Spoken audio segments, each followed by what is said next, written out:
Are all sopranos made the same? The YSS475 and the SSS411 are two of my favorite intermediate sopranos. So today we're going to take a chance to compare them and see what really goes on inside. Stick around.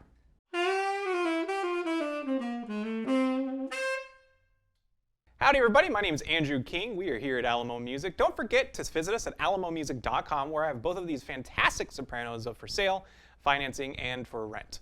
So today we're going to be talking about these titans of the industry. Saxophones, for as long back as I can remember, goes back to the two main companies, your Yamahas and your Selmers. And for as long as I can remember, these kind of horns are going to be what are going to be compared to each other when you talk about premium priced horns. Now, when it comes to premium priced horns and everything, the reason they're going to be priced that way is because they're going to be, well, basically consistent. Across the board, these horns are going to play well. You know that when you open the box, these horns will perform. And that's what you want when it comes to these. And when it comes to somebody looking for an intermediate soprano, they're mostly going to be two kind of people. It's going to be someone who either, one, wants to get into soprano, doesn't want to spend as much as the professional level, right? Maybe it's a student wanting to get, a decent soprano that's going to work for the long haul, or it's going to be a professional player that needs something kind of more of a side instrument. A lot of lead alto players or pit orchestra players are going to be using the soprano saxophone on the side, not as their main horn. And so it's good to get something that's going to be a little more inexpensive than the Pro line, but still perform to the way where it's going to reflect the kind of sound that you want coming out of the instrument.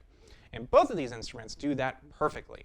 The SSS411 is an instrument we've already reviewed on the channel. It is one of my favorites to the point where I actually bought the soprano myself. I got it in this nice rose amber kind of color. Play it to this day. It's great. Haven't had any issues with repairs. Been using it for the last about 6 or 7 months now, and I use it pretty much every other week. It's great. I love it so much. The other one that we're going to be looking at is the YSS475 Mark II. This instrument is fantastic. It's actually made in Japan, believe it or not, and for an intermediate instrument, it plays great. Across the board, intonation is awesome. We've also done a video on that one too. It's one of our more popular videos on the channel. So to talk about the YSS475 first, I really want to bring home to the point that this is a well-constructed instrument. Across the board, when I put my hands on it, it fits well. But it is a little tiny when you compare it to the SSS411. And when I say kind of tiny, I just mean that from my personal experience when I play, my hands are a little larger. But when I play soprano, I don't want to be squeezing my hands when I play. And there's some instruments out there that you don't really have to worry about that with. Like if you play tenor saxophone, you play alto saxophone, I'm usually having a good time with that. But when I start playing stuff like clarinet, or I'm playing the saxophone or the soprano saxophone, this is something that I run into where it's getting a comfortable grasp on the instrument. And I feel like the SSS411 really does that much better than what comes from the YSS475. The Selmer soprano just feels better in my hand. I'm able to feel comfortable with it. It's just the ergonomics on it are perfect for me, and that's honestly why I kind of chose it. I felt that I can get past some of the other issues that I have with it if I just invest myself into the instrument over time. But my comfortability with an instrument, in my opinion, is one of the most important things when it comes to the saxophone, other than like outrageous intonation problems that you might get from some kind of horn.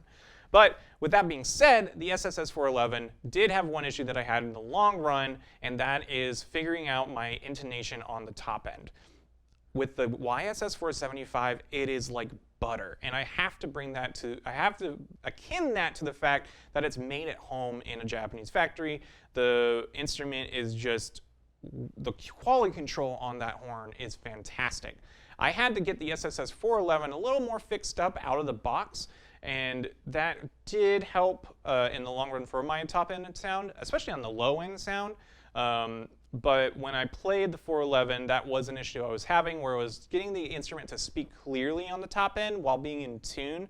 While that usually could be my fault, when I'm playing the YSS475, that's barely even an issue. I'm able to get all the way to high F sharp and beyond it without too much effort, and that really does akin to the fact that the instrument just plays really well. Also, the mouthpiece that comes with this instrument, the Yamaha 4C mouthpiece, it's a good little mouthpiece. I think that anybody getting into the saxophone is going to be perfectly fine, and if you don't even have a soprano saxophone mouthpiece. The 4C is just a decent mouthpiece. It even comes with a D'Addario 2.5 reed, just slapped on there, ready to go, so you don't have to worry about that part at all. On the other hand, the materials that come with the YSS475, in my opinion, are a little better. While the mouthpiece is a Selmer USA stock mouthpiece too, the ligature that it comes with is a really nice brass plated. I don't know if it's gold plated, but I'm pretty sure it's just brass plated Bonade ligature. And Bonade ligatures are very famous for their fact that they're very consistent. I do recommend them to anybody. And it fits well in the mouthpiece. Everything just works out of the box for that one as far as that goes. The other parts that, when I kind of compare them and everything, I do like the G-sharp table more on the 475 just because it is smaller. The SSS411, as far as the pinky placements and everything, I feel like the low B flat might be a little too low when compared to it. I do feel better in that respect on the 475, but it's not really a big deal. You can just bend your way down anyways with your pinky because that's usually what you're going to be doing when you play down that low anyways. So if I were to say my 100% feelings on it, the best part of these horns, in my opinion, is that the 411 just feels great to have in your hands. It feels good to blow through. It's great sound. You'll get a lot out of it, but the YSS475 just plays like butter. The intonation is just so much better across the whole horn. The keys, well, ergonomically, they don't fit my hand just as well or as comfortably. It's a little too small for what I like. The keys and everything like that just feel great, so I totally recommend it. Well, let's go ahead and have a listen real quick and tell me what you think.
So, what did you think? I really enjoyed playing both of them. They're fantastic instruments. Intermediate saxophones are just, I got a soft spot in my heart for them. Most of the horns that I play and everything, especially on the student models, just being able to have faster keys, being able to just go up and down the horn without too much worry, it brings something to my heart.